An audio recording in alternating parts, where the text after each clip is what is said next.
Good morning, educators. Myself, Surbi Sakla from Jack Angel Education. Today, I'm going to explain lesson planning of day 6 of first month for class senior KG.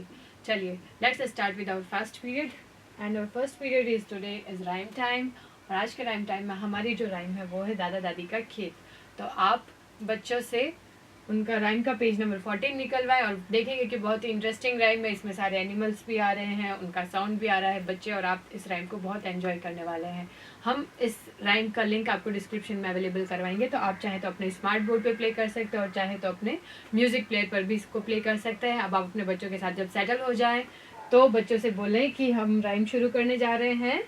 दादा दादी के खेत में सब देखने गए कि दादा दादी ने शलगम लगाया. तो अगर आप चाहें तो जैसे हम स्टोरी के कैरेक्टर्स के बारे में बात करते हैं उसी तरह से आप बच्चों से एक बार राइम के कैरेक्टर्स के बारे में बात कीजिए. इसमें हमने दादा दादी दिखाए हैं, इसमें हमने खेत दिखाया है, तो आप बच्चों से पूछ सकते हैं क्या उन्होंने कभी खेत देखा है, खेत कैसा होता है, किस किस के घर खेत है, या वो कभी खेत में गए हैं और खेत में क्या होता है, खेत में कौन सी सब्जियां लगती है, कौन सी फ्रूट्स लगते हैं. हमें खाने वाली चीज़ें सारी खेत में लगती है, वहाँ छोटे प्लांट्स भी होते हैं और बड़े ट्रीज भी होते हैं. ये सब हम बच्चों को एक्सप्लेन करेंगे तो वो चीज़ों को जल्दी से कनेक्ट करेंगे और उन्हें काफ़ी मज़ा आएगा. उसके बाद हमें जितने भी पशु पक्षी वहाँ रहते हैं उन सब के बारे में बात करनी है, उन सब का नाम लेना है, उन सब का साउंड हमें बच्चे को बताना है.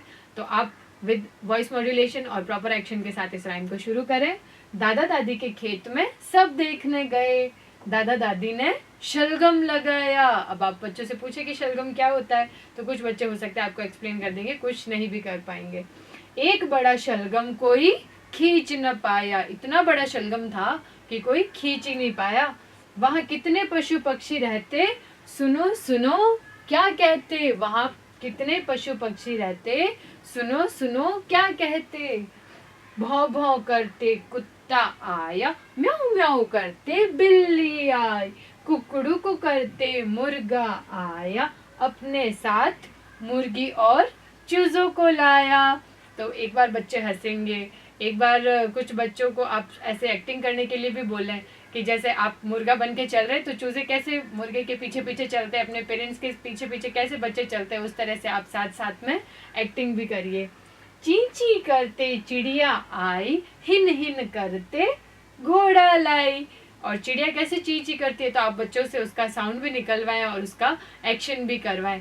ची ची करते चिड़िया आई, हिन हिन करते घोड़ा लाई, बा बा करते गाय भी आई, क्वाक क्वाक करते बतख भी आई, काव काव करते कौवा आया, गुन गुन करते भंवरा आया.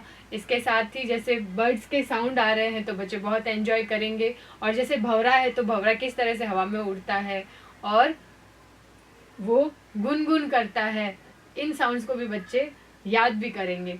तो आप साथ में एक्शन और ये साउंड ज़रूर से रिपीट करें. सबने मिलकर जोर लगाया, फिर मोटा शलगम बाहर आया, उसे देख सबको खूब मज़ा आया, खूब मज़ा आया. तो लास्ट में आप सारे बच्चों से क्लैपिंग करवाएं और बच्चों को साथ साथ में जंप करने के लिए भी बोलें. तो ये राइम बच्चे बहुत एंजॉय करने वाले हैं. आप और इंटरेस्टिंग बनाना चाहते हैं तो एक बड़ा सा शलगम बना लीजिए. आप थर्माकोल शीट या चार्ट पेपर उसके ऊपर, जैसे आपने थर्माकोल शीट लेनी है और उसके ऊपर चार्ट पेपर चिपका लेना है और उसके ऊपर आप शलगम ड्रॉ कर लीजिए. तो जैसे ही लास्ट में आता है कि सबने मिलकर जोर लगाया, तो जोर कैसे लगाते हैं, आप जोर का एक्शन कीजिए साथ में और उस शलगम को बाहर निकालिए. तो ये बच्चों के लिए एक सरप्राइज हो जाएगा. इससे बच्चे बहुत खुश होंगे और आप देखेंगे कि आपकी क्लास बहुत ही अच्छे से जा रही है. आपके बच्चे आपसे बहुत खुश है, आपसे बहुत प्यार करते हैं. ठीक है, चलिए नेक्स्ट है हमारा नंबर टाइम. तो आज के नंबर टाइम में हम ले रहे हैं 1 to 50. 1 to 50 के लिए आप चाहे तो बच्चों को फ्लैश कार्ड्स भी दिखा सकते हैं. आप एक बार फ्लैश कार्ड सारे बच्चों में डिस्ट्रीब्यूट कर दीजिए. 2 फ्लैश कार्ड आप सारे बच्चे को देंगे, तब भी उनका नंबर पे आप उनको ट्रेसिंग इजीली करवा सकते हैं.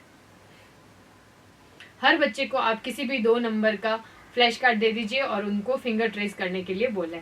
जब आपका फ्लैश कार्ड पे ट्रेसिंग कंप्लीट हो जाए तो उसके बाद आप बच्चों को बुक का पेज नंबर 22 निकलवाएं और इस बुक के पेज नंबर पे आप बच्चों से 1 to 50 तक काउंटिंग वर्बली बुलवाएं, लाइक 1 2 3 4 5 6 7 8 9 10.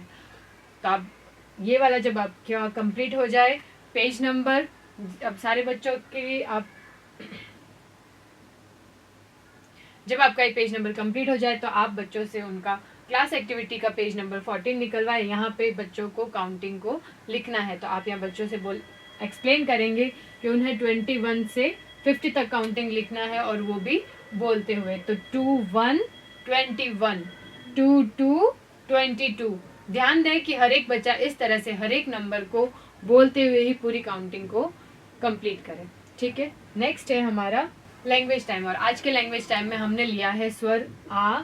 कल हमने स्वर अ किया था, जिस प्रकार से हमने स्वर अ लिया था उसके शब्द बताए थे और फिर हमने राइटिंग शुरू की थी, उसी तरह से आज हम स्वर आ बताएंगे। तो अगेन आप बुक का पिक्शनरी का पेज नंबर 44 निकलवाएं, बच्चों से बताएं कि ये आ है और आ से उनको राइम शुरू करनी है। आ से आलू, आ से आम, समझ से कर लो सारा काम। जब आप इस तरह से राइम्स को 2 से 3 बार रिपीट करेंगे तो बच्चों को भी ये राइम अच्छे से याद हो जाएगी, और आप देखेंगे कि हर बच्चे को उससे रिलेटेड शब्द भी याद हो जाएंगे। इसी से हमारे बच्चों का शब्द भंडार बढ़ेगा। ठीक है, तो हमने यहाँ पे बच्चों को पिक्चर्स जो दिखाई है एक बार उनको रिवाइज करवा दे। आ आग, आ आईना, आ आदर, आ आसन और आ आलू। ये करने के बाद आपको ब्लैक बोर्ड पर आप ड्रॉ करना है। आ ड्रॉ करने के बाद आप बच्चों को एक बार उसकी फॉर्मेशन ब्लैक बोर्ड पे बना के बताएं, और साथ साथ में बच्चों से बोलें कि उनकी क्लास एक्टिविटी का जो पेज नंबर 15 है उस पे बच्चे फिंगर से ट्रेसिंग करें। ठीक है, जब फिंगर ट्रेसिंग कंप्लीट हो जाए तो आप बच्चों को पेंसिल और क्रेयॉन्स दे दें। पेंसिल से उनको आ पर ट्रेस करने के लिए बोलें। जब आ की ट्रेसिंग फर्स्ट में यहाँ पे कंप्लीट हो जाए तो बच्चों से बोले कि उन्हें नेक्स्ट वाली लाइन भी कंप्लीट करनी है। आप देखेंगे कि बहुत सुंदर आ बच्चे बना रहे होंगे, आप उनको ऑब्जर्व करें। अपने को टीचर को बोलें कि बच्चों का ध्यान रखें और आपके देख रेख में ही वो अच्छे से ये राइटिंग कंप्लीट करें।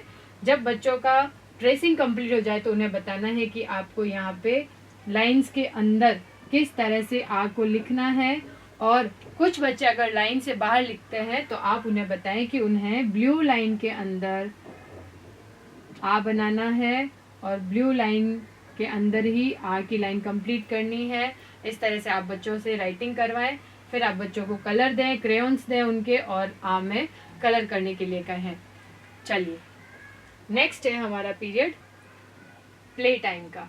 आज के प्ले टाइम में आपको बच्चों को फ्री प्ले के लिए लेके जाना है। फ्री प्ले के लिए अगर आपके पास कोई रूम है, आपका प्ले रूम है जिसमें बच्चों के लिए इक्विपमेंट्स है, तो आप वहाँ लेकर के जाएं। बच्चों को फ्री रखें और आप जस्ट उनको ऑब्जर्व करें, और आप चाहें तो उनको प्लेग्राउंड में भी ले जा सकते हैं। आप देखेंगे कि बच्चे चीज़ों को शेयर कर रहे हैं और खेल रहे हैं, बस वो झगड़ा नहीं करें, और किस तरह से वो खेल रहे हैं ये आप उनको ऑब्जर्व करें, उनको शेयरिंग करना सिखाएं, और यहीं पे हमारे बच्चों की सोशल इमोशनल इंटेलिजेंस भी डेवलप होती है। तो आप ध्यान रखें, आपके मॉनिटरिंग में सारे बच्चे आराम से खेलें। ठीक है, नेक्स्ट है हमारा नंबर टाइम। तो आज के नंबर टाइम में हम ले रहे हैं हमारा अगेन कलर कॉन्सेप्ट। कलर्स के लिए हमें यहाँ पे बच्चों को फ्लैश कार्ड्स देने हैं, और आपको क्या करना है, ब्लैक बोर्ड पे आप कलरफुल चॉक की हेल्प से कुछ कलर्स आप ड्रॉ कर दीजिए। चाहे तो आप इस तरह से स्माइलीज ड्रॉ कर सकते हैं, कोई भी सर्कल बना सकते हैं, कोई भी शेप ले सकते हैं, और उसमें आप कलर कर दीजिए। फिर आप सारे बच्चों को कलर्स के जो फ्लैश कार्ड्स है वो डिस्ट्रीब्यूट करें, और हर बार हर एक बच्चे को आगे बुलाएं और कलर से रिलेटेड फ्लैश कार्ड आपको बच्चे को मीन्स आपको बच्चों को कलर्स के फ्लैश कार्ड्स डिस्ट्रीब्यूट करने, और हर एक बच्चे को बोलना है कि वो आगे आकर के बोर्ड पे उस फ्लैश कार्ड को वो मैच करके आपको दिखाए। ठीक है, इस तरह से आपको हर एक बच्चे को आगे बुलाना है और उनसे जैसे आपने ब्लैक बोर्ड पे जो कलर ड्रॉ किया है उससे फ्लैश कार्ड को मैच करवाना है। तो इससे आपको पता लगेगा कि आपके बच्चे कलर्स को अच्छे से आइडेंटिफाई कर पा रहे हैं या नहीं। और उसके बाद आप बच्चों से उनका बुक का पेज नंबर 35 निकलवाएं, और यहाँ पे हमने जो भी कलर्स दे रखे हैं उनके नाम पहले आप बोले और बच्चों से बोले कि वो आपके बाद में रिपीट करेंगे। ठीक है, नेक्स्ट है हमारा रिफ्लेक्शन टाइम। तो जैसे ही हम हमेशा हर दिन की बात करते हैं कि आज हमने क्या क्या किया था, वैसे ही हमारे पूरे दिन का रिफ्लेक्शन टाइम होता है। तो हमें बच्चों से बात करनी है, उन्हें राइम का याद दिलाना है विद एक्शन। एक बार फिर से आप उनको राइम ज़रूर करवाएं। नंबर टाइम में बच्चों ने 21 से 50 तक काउंटिंग की थी, तो आप चाहें तो बच्चों से एक बार काउंटिंग भी बुलवा सकते हैं। लैंग्वेज टाइम में स्वर आ से रिलेटेड शब्द पूछे और स्वर आ की फॉर्मेशन कैसी होती है वो आप बच्चों से एयर ट्रेसिंग में पूछें। और फ्री प्ले में बच्चों को कितना मज़ा आया था उसके बारे में भी बात करें, और कलर्स के बारे में भी अभी जस्ट इससे पहले ही कंप्लीट किया है, तो एक बार फिर से आप कलर्स के नाम पूछ लें बच्चों से। इससे हमारे बच्चे जो रिफ्लेक्शन टाइम में चीज़ें वापस से रिवाइज करते हैं तो उनका भी एक रिफ्लेक्शन टाइम में जब हमारे बच्चे एक बार चीज़ों को रिवाइज करते हैं तो उन्हें भी सारी चीज़ें याद आ जाती है कि हाँ आज के दिन उन्होंने क्या क्या किया था। और हर दिन आप ये ना पूछना भूलें कि सबसे अच्छी एक्टिविटी किस बच्चे को कौन सी लगी थी। I hope. नेक्स्ट है हमारा होमवर्क टाइम। होमवर्क में हम जैसे मैसेज बॉडी में मैसेज टाइप करते हैं, हमें वो टाइप करना है, क्लास डेट और डे मेंशन करना है, फिर हमें बच्चों को एक्सप्लेन करना है कि उनकी होम एक्टिविटी बुक में मैथ्स का पेज नंबर 10 हमने दे रखा है यहाँ पे, उसमें उनको क्या करना है, colour the picture according to the colours given for the numbers in circles on page number 10। हमें बच्चों को यहाँ पे इस पिक्चर को एक्सप्लेन करना है कि ऊपर हमने आपको बॉक्स में कलर दे रखे हैं और नीचे पिक्चर के अंदर यहाँ पे उनको नंबर्स दे रखे हैं। तो जो नंबर जहाँ पे दे रखा है उस नंबर का कलर उनको लेकर के वहाँ पे करना है। जैसे यहाँ पे जो पपी दिया है, इस पपी के फेस में हमने यहाँ 6 नंबर दे रखा है, तो बच्चे से पूछे कि 6 नंबर पे कौन सा कलर है, तो ये कलर निकाल के वो पपी के फेस में कलर करेंगे। इसके ईयर्स में हमने 2 नंबर बना रखा है, तो 2 नंबर पे कौन सा कलर है, कलर रेड, तो बच्चे को इसके ईयर्स में कलर रेड करना है। इस तरह से आप एक बार एक्सप्लेन कर दीजिएगा। फिर जो है आपको पेरेंट्स के लिए जो एक्टिविटी देनी है उसमें ये है कि विद्यार्थी को अलग अलग रंगों की वस्तुएं दिखाकर उन रंगों के नाम पूछें। हमें यहाँ पे पेरेंट्स को एक्सप्लेन करना है कि वो बच्चे को पर्टिकुलर कोई भी ऑब्जेक्ट्स घर पे दिखाएं और उनका नाम पूछे कि ये कौन से कलर की कौन सी चीज़ है। ठीक है, आई होप आज की वीडियो आपको ज़रूर पसंद आई होगी। Thank you.